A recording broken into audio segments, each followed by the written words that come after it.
Hey everybody, this is Coach Keith Keppner and you're listening to Hope, Health, Optimism, and Purposeful Entertainment. With this show, we talk about the mind and the body, everything that goes into us getting the highest quality of life possible. With myself, I come from the background not as a psychologist or healthcare professional. I'm a professional boxing coach, business owner. I own Keppner Boxing with my wonderful wife, and I'm an Athens, Georgia native. Through my own experience of working with champion athletes in what is arguably one of the hardest sports in the world, I've gained a certain level of knowledge and understanding of what it takes for us to get the most out of our minds and bodies. Also, through my own experiences of having the challenges of a chronic illness for about half my life, I've had to do a certain level of self-growth and had to have a certain level of self-determination to just get to the level and the quality of life that I have now. With today's show, I want to talk about the qualities and the differences between a contender and a champion, and talk about how we can overcome that separation from contender status to champion status in whatever it is, our lives, with the sport, with boxing. They're all pretty much the same. Oftentimes that is the appeal of many sports, or of all sports, is that it's almost a metaphor for life. And in my opinion, obviously I'm biased, but boxing is perhaps one of the most striking metaphors for life, because it's two people in the ring battling it out with each other with only their hands. And you may get knocked down, but it's oftentimes not about how often you get knocked down, but how often you get back up again and continue to try to keep fighting. Your will, your grit, your determination, and also your skill determine victory in the ring. And in my opinion, victory in achieving the type of life we want and achieving our outcomes, our goals, whatever you want to call them. Oftentimes, the difference between a champion and a contender is very small. I remember reading statistics with the difference between Tiger Woods in his prime, for instance, in golf, versus the number 2 guy. And it was like a 0.5% difference. It was less than 1%. And oftentimes that difference with athletes, for instance, isn't their athletic ability. It often is someplace else. It's someplace deep inside their mind. With all action, it must start first with belief. A famous quote from Sugar Ray Robinson, who was the greatest fighter in the history of the sport with 127 wins and 1 loss. He famously said that a champion is somebody who believes in themselves when nobody else does. Think about that. That ability to continue, to persist, to have that strong enough conviction and belief that no matter what anybody else says or anyone who has a lack of belief in you, it doesn't affect you enough for you to stop. That inner belief and that inner motivation is so strong, it cannot be affected by the outside world. So that belief is the beginning. It is that first step.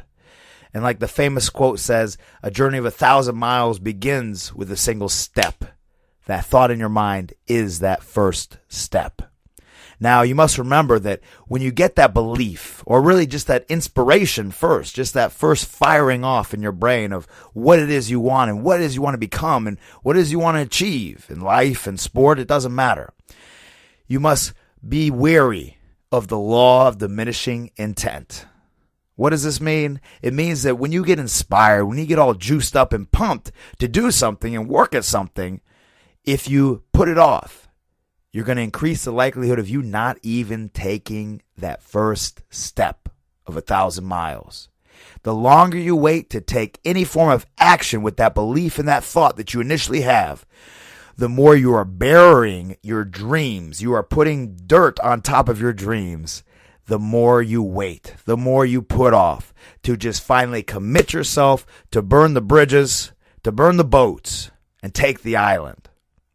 So with the law of diminishing intent, you must take that first step. And it doesn't matter how big or how small it is. It could be simply sending an email, sending a text, making a phone call, or even just writing it down, so that now it can stare right back at you off that page. Our thoughts come and go. Oftentimes our inspirations come and go, and our beliefs come and go, and that's why it's so important we cultivate them. And writing down a belief or an inspirational thought that you have is so important, because then it's on paper. It cannot be erased. Our thoughts and our memories can be faulty, very faulty actually. And over time, the more time that passes, once you've had that initial thought, you can lose it. Now, of course, you can always eventually perhaps get it back, but why take the chance? So with the law of diminishing intent, make sure once you have that inspiration to take action or to achieve something, take a step, and it doesn't matter how small that step is. And if you can't walk towards it, take that step, you crawl for it. Now, the next thing you need to think about in changing your life from being a contender to becoming a champion is the concept of hypnosis of perceived limitations. What does this mean? It means that you ever hear of Pavlov's dog, classical conditioning, which was demonstrated by Pavlov with his dogs that he had in, I believe it was Russia, where he would ring a bell and condition them that meant food was coming. So therefore, just at the ring of a bell, a dog would automatically salivate.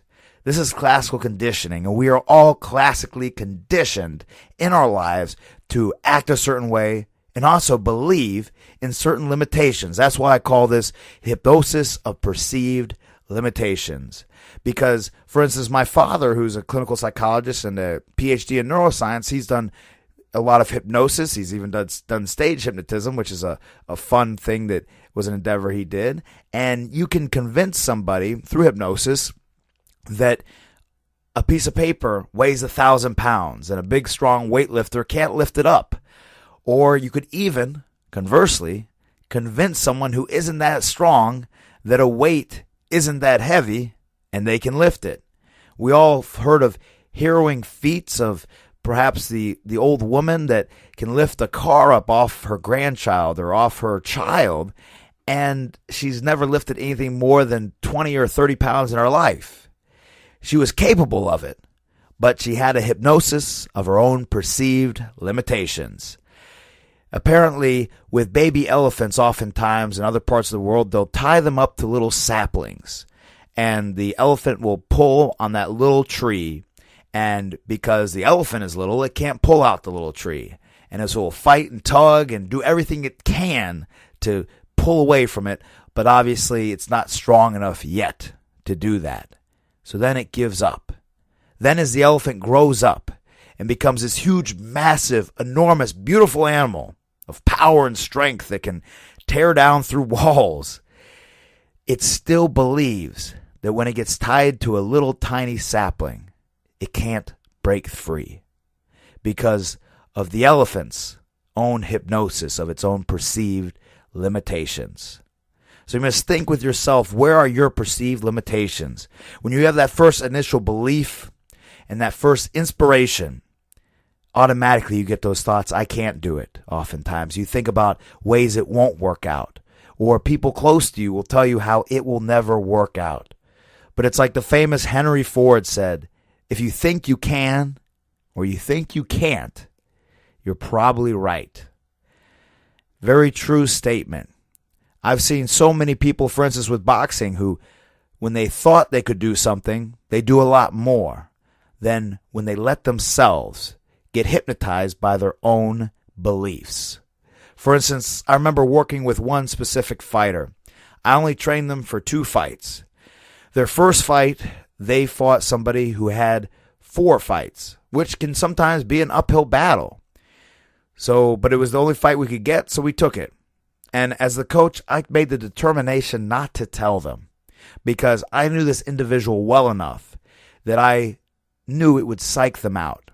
I knew it would make them be more hesitant, more gun-shy, and respect their opponent too much. So I didn't tell them, and the result was they had a wonderful performance. Now, they actually didn't win the fight. They lost on a split decision, which means that 2 judges gave it to the other opponent and 1 judge gave it to them. But their performance was wonderful.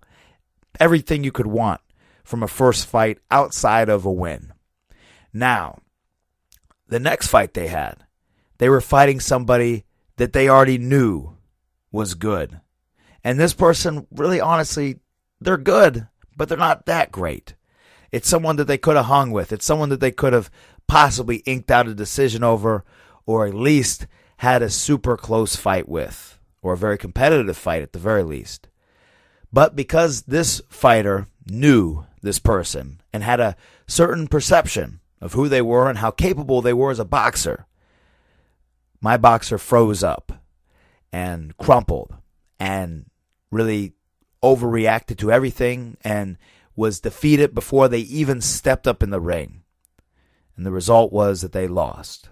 And they lost with a TKO in the second round. And not even from getting hurt, just their own emotional destruction in that ring. And that's oftentimes a real interesting and poetic thing about boxing, is because when you're in there, there's nowhere to hide.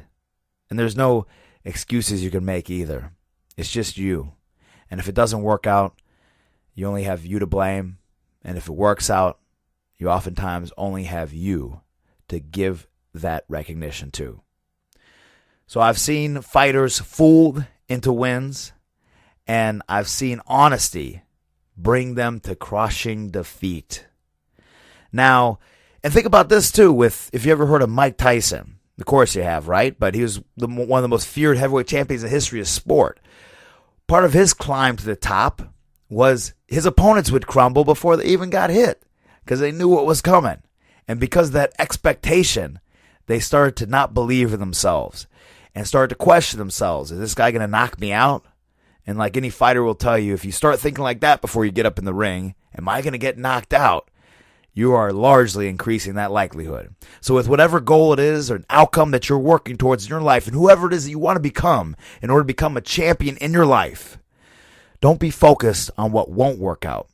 Be focused on what will work out.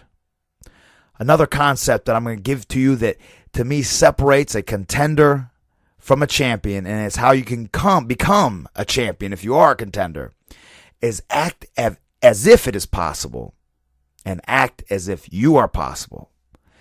For instance, research studies have verified this. This isn't just whimsical positive thinking. This is actually scientifically validated.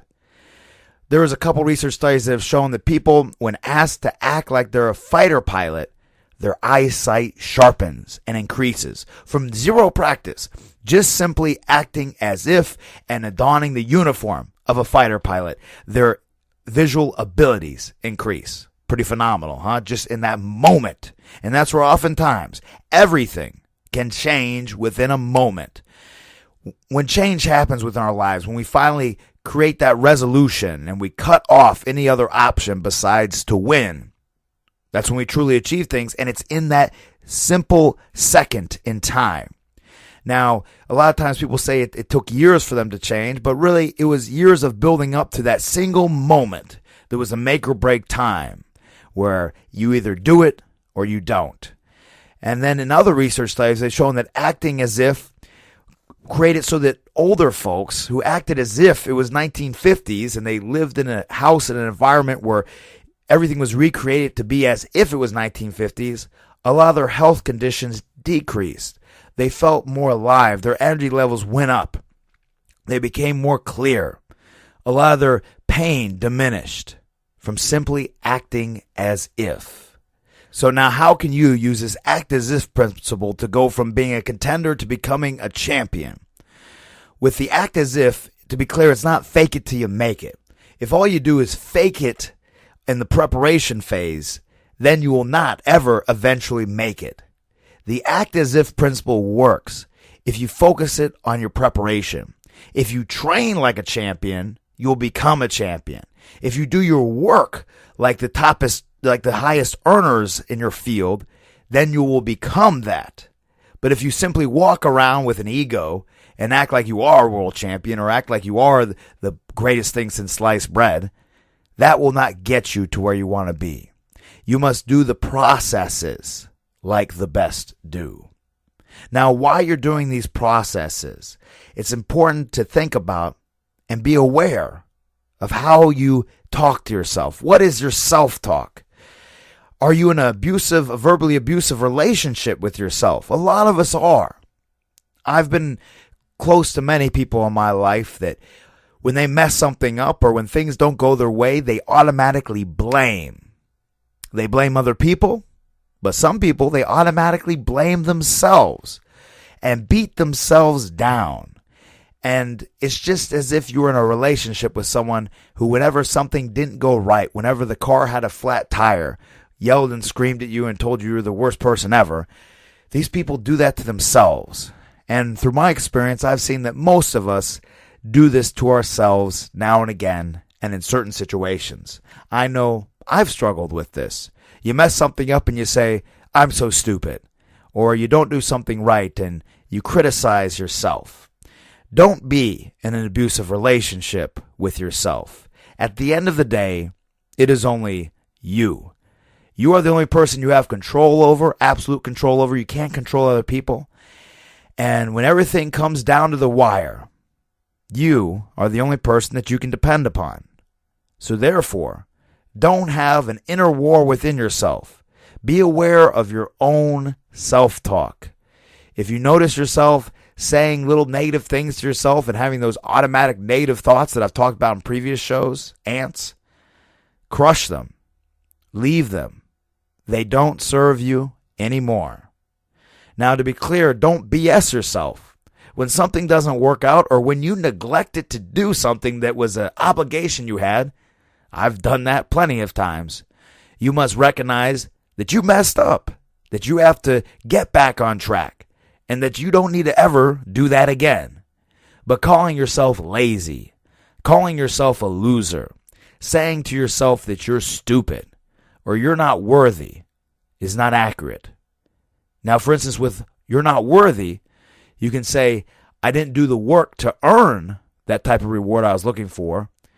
That's a reframe of saying I'm not worthy.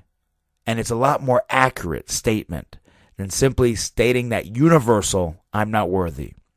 That's something that I've personally been really aware of in the past couple months, is how often myself and other people use universal statements saying I can't do this, I won't do this, or that's not possible.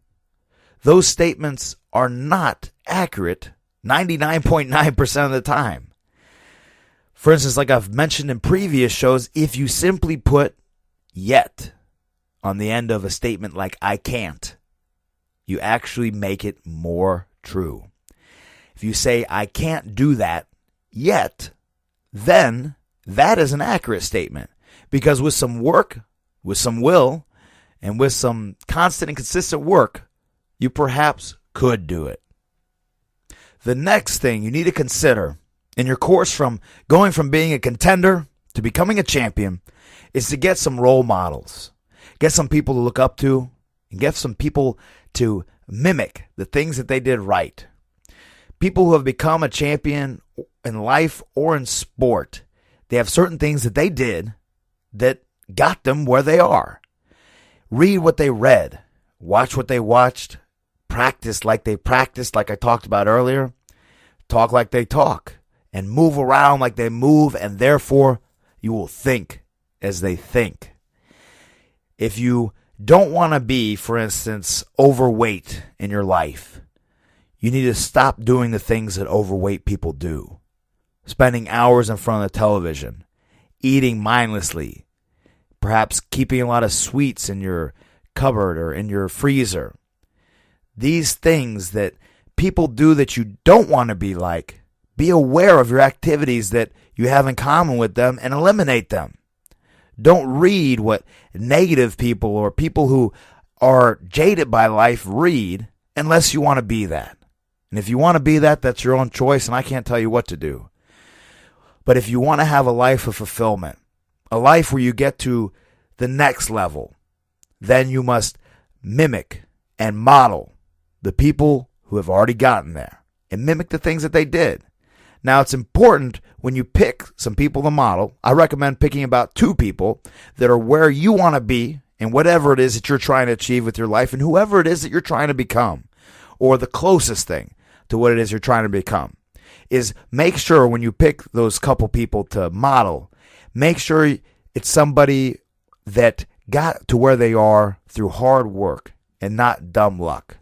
For instance, if you have a business, I wouldn't recommend modeling, and this is no offense to this gentleman, but for instance, someone like Mark Zuckerberg or one of these other guys or gals that they were just at the right place at the right time.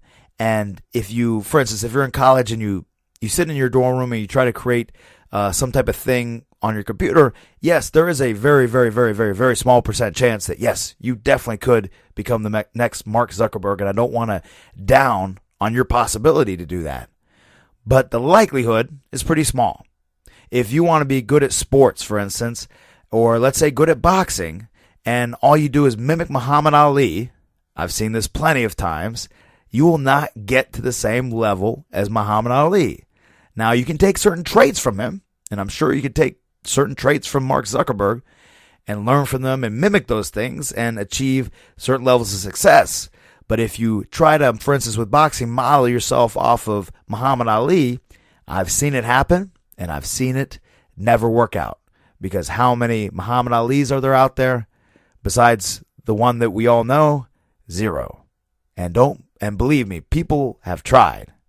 So to model people who started off with maybe not a lot, with maybe they weren't at the right place at the right time. Really, a key factor is that they worked very hard to get to where they're at. And they got there through work and adjusting and overcoming certain obstacles, not just simply being at the right place at the right time. For instance, perhaps if you're doing basketball, the best player to mimic isn't someone who's just an athletic freak, but someone who's a little shorter perhaps, that had to really work their tail off to get everything that they've achieved. You can't model good genetics. You can't model luck. But what you can model are the strategies and the tactics that someone used to get to where they are in their life. Now, 2 reframes that you need to have in order to go from being a contender to being a champion is to reframe failure to feedback and problem to outcome focused. Let's talk about failure to feedback. I'm sure you've heard this phrase before plenty of times, and it's in all the motivational quotes that you've probably ever seen. But remember, when we're reframing failure to feedback, meaning that when things don't work out, we shouldn't get down about it and overly upset. We should simply look at it as simply feedback, because there really is no failure. The only failure that you could argue does exist is when you repeat the same failures over and over again, because then you're not truly treating them as feedback. You're not getting the feedback. Sure, you're getting the failure, which is the universe or God or whatever you believe trying to tell you you're not doing the right things, but if you don't listen, you're not actually getting the feedback, and then you could argue it's failure. And to be clear, I've been guilty of this in my life. I've repeated the same mistakes over and over and over and over again. And I'm sure that there are some areas of life that you have done this as well. But what's important is not how many times you've repeated it, but how many more times you're going to let yourself make the same mistakes. And stop listening to the feedback that the universe or God or whatever it is you believe is trying to give you. And then to reframe problem focused to outcome focused. How often do you talk about your problems? How often do you honestly just simply complain? I know that's a harsh thing to say, but how often do you just straight out complain about your circumstances, about people that didn't treat you right? How often do you relive times that you were wronged, that someone else didn't do the right thing? And how often do you talk about how you can solve things, how you can correct them? What's a course of action you can take that you can take control of the situation and give yourself personal power back? Now, let me give you the biggest thing that I've experienced and I've seen that brings someone from contender status to a champion. And this is something that I constantly have to remind myself of, and every time I do the right thing in every situation that comes forward when I remember to do it, which thankfully is increasing in the amount of times through simply that practice. The mother of all skill is repetition. That one thing, that big thing that separates a contender from a champion is how they view situations and circumstances. Contenders view unfavorable events as threats or obstacles, and champions view those same exact things as challenges as chances for growth. Because we all have bad things happen to us. Some of us have far worse things happen to us than others. I could talk about somebody who has a far worse quality of life than I do, and I could say that I have it way worse off than somebody else does. But we all have challenges. We all have things we have to overcome. And as Maslow said, every opportunity is a chance to either step forward into growth or back into safety. This was one of the phrases that I continue to hold near and dear to my heart since I first heard it last year. And I constantly remind myself of, and actually I was reminding myself of it the other day, talking to one of the clients in one of my classes about an issue they're having at work. And that's that they were having a trouble with a client that they work with that is very confrontational and doesn't treat them with any respect. And after talking about a couple different things they could do and different things they could apply to that situation, they're talking about how difficult it is. And that's where, I very nicely helped them realize that this was an opportunity. This was a chance for them to actually grow, for them to demonstrate that maybe they have the capabilities to become higher up in their line of work because of their ability to solve problems and to view a situation as a challenge and an opportunity for growth. And now, to be clear, when bad things happen, you're not going to always be like, oh, thank you, this is an opportunity for growth. If something horrible and horrific happens, you crash your car, get in a horrible accident, or lose a loved one, or get an illness, I don't expect you, and nobody does, for you to immediately go, oh, thank you so much, I appreciate so much, this is an opportunity for growth. But once you go through that necessary time of sadness, then to bring yourself out of it so you don't wallow in it, to bounce back as quick as possible, realize and look for the opportunities, the chances where you can use this situation to become better. It is not an easy practice, my friend, but it is the best thing that you can do with any situation that comes your way, good or bad. Every opportunity is a chance to either step forward into growth or back into safety. No matter the situation, you can always grow from it, and you can always become more in some way. I see I'm running out of time in today's show about going from being a contender, being second tier, third tier, 10th tier, and becoming the best that we can be, the best that we can do. Because if you know you've done your best, as cliche as it sounds, you can be satisfied. But if you know inside your heart that you could be doing a little bit more, that you're capable of more, that you were created to do more than what you are currently doing and being, then I believe personally that it's your obligation to start now. And it's like we talked about in the beginning of the show about the law of diminishing intent. The longer you wait, the more regret you're going to have that you didn't take those steps. Again, like I was talking to a wonderful client of ours a couple days ago about how at the end of our lives, what do we want to have our lives be? To have that rocking chair test when you're old, sitting in your rocking chair, and you're saying, I did this and I did that, and I'm proud that I experienced this and I was this. And then with an even sadder idea, but also a very comforting idea, is think out and write out what you would want someone to say at your eulogy. What would you want to be remembered by your family, by your friends? And then take that as if principle and start to live as if you were that best version of yourself, which is what my definition of being a success is and being a champion is. A quote from Earl Nightingale and his definition of what success is, and that's that success is the progressive realization of a worthy ideal. You don't become a success when you finally achieved your goal or your outcome or whatever it is you want to become, but you are a success once you've started on that journey.